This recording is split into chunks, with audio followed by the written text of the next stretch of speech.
what was on my mind today, and this is something that I have been thinking about, and I do this once a year. I used to do this for the ASSP, and what this is I'm going to analyze the OSHA budget, and you know what an organization will do with their finances, with their agency by the finances.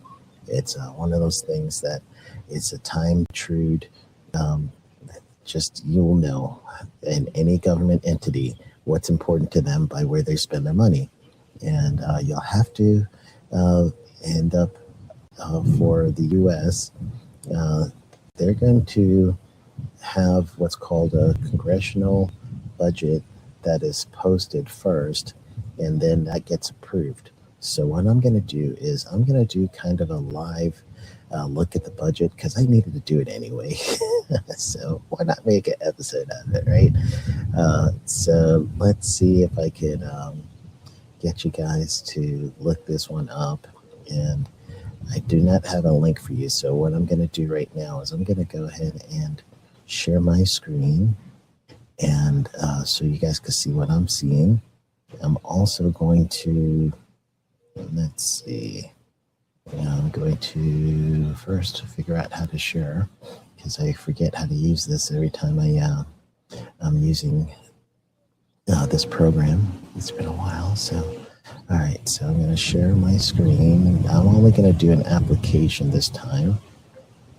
So you'll see me share an application, and I just heard my phone go off. So if you guys heard that, not bad. All right, so sharing an entire screen. I wonder if I can share an application. Windows, let's see. Yeah, I can. So here it is. Let's go ahead and share this one. What you're seeing is the 2027 Congressional Budget Justification for OSHA, Occupational Safety and Health Administration. Those of you outside of the country, what you're going to be looking for is you're going to be looking for a similar budget justification for your agency. And I don't know if it's broken up in this way, but I'm going to show you my mindset, and then we're going to go over some actual things that to expect.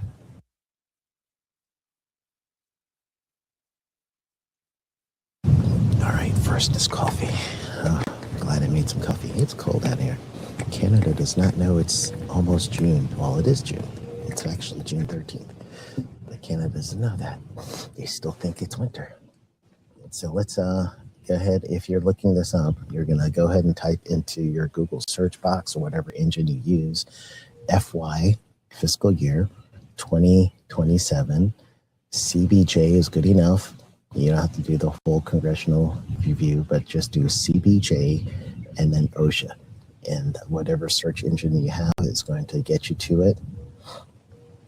I don't look at too many things in the very first part. I go right to the activities starting at page 15. I focus in on the standards, enforcement. State programs are going to pretty much be the same. States are going to run their program, but they have to be as stringent as OSHA. However, they could go more stringent than OSHA if they wanted to, like Cal OSHA, for instance, in Washington. They're pretty strict systems. But part of the OSHA Act is where OSHA is going to pay half of their actual operating cost. So you'll see that like right in here in the budget. Compliance activities for federal and training grants, I always look at as well. And I really don't care too much about the statistics right now, especially not in this podcast. I'll do that on my own. But consider this kind of like an unboxing, if you would, because we're not unboxing anything but a budget. But honestly, how you as a consultant and as a safety officer is going to use this information is this is going to help you figure out how are you going to stay regulatory safe, if you would, for 2027. And then it's also going to show you the trending for OSHA. So first, let's look at the past. What you're seeing here is the money is going to be in thousands. So that's going to add 3 more zeros to that. And the hundreds, 2 zeros, thousands, 3 zeros. So it's going to add 3 more zeros to this number that you're seeing.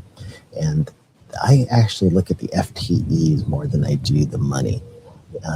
FTEs equals full-time equivalent hours. So honestly, what that just means is if you have somebody who's going to do an activity, you want that person to spend X amount of hours a day during that. They calculate that out. So that's where you're getting your FTEs. Oh my, we are getting some wind. So my little, I hate the name, but it's a dead cat. That's that is the name of this little wind thing. And I'm not a fan of that. I just have to say it, but when I'm describing it, but it's not a good name. I'm sorry. Tuck my ears under. All right, so you guys been looking at this for a while, so now you can see that OSHA is diminishing hours. Look at the big jump back from, and again, this category is standards. So that means OSHA's not going to spend too much time with standards this year. I'm going to do this highlight feature so you guys would be able to see my highlights on this. So first it tells you like a little justification of what they're looking for.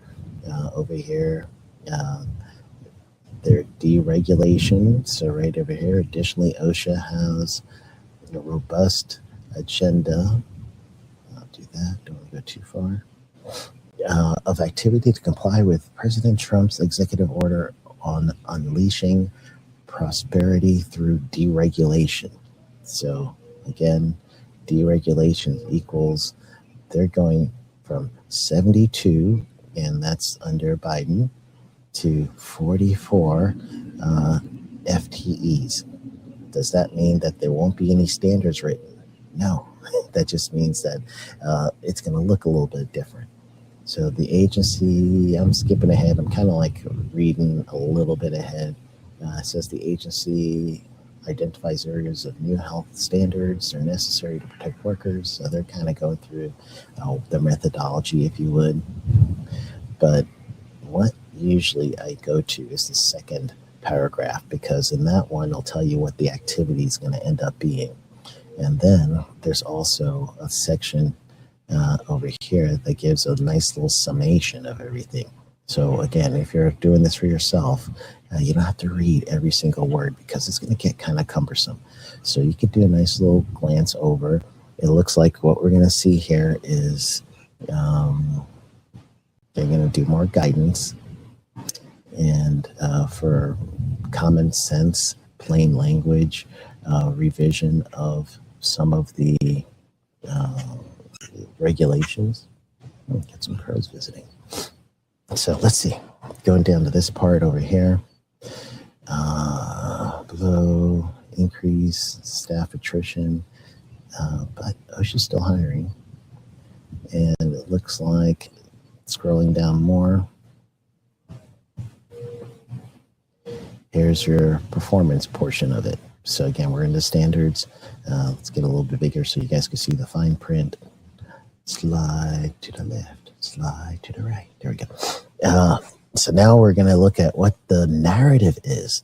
So again, this is how you guys break this down for your system 2026. What they're going to be doing is this. Ta-da! The future of OSHA. They are going to complete the regulatory activities, meaning they're going to kind of cut back on some of the regulations through the methodology previous. This said it's going to be through some guidance and some other just touching base with the public, touching base with experts is how they worded it. So now it looks like 20 guidance products related to safety and health topics, continuing updating guidance for safety and health topic page. That's what the standards are going to look like. So it doesn't look like we're going to get new standards much for 2027. That means you would have to go to the regulatory agenda and see what is scheduled, and chances are most of those things are going to be in a holding pattern. So what I would think is going to be in a holding pattern is going to be the heat stress standard. Now, that's one of the ones that almost just came out. I don't think it's going to come out anymore because of that wording. All right, so let's go to the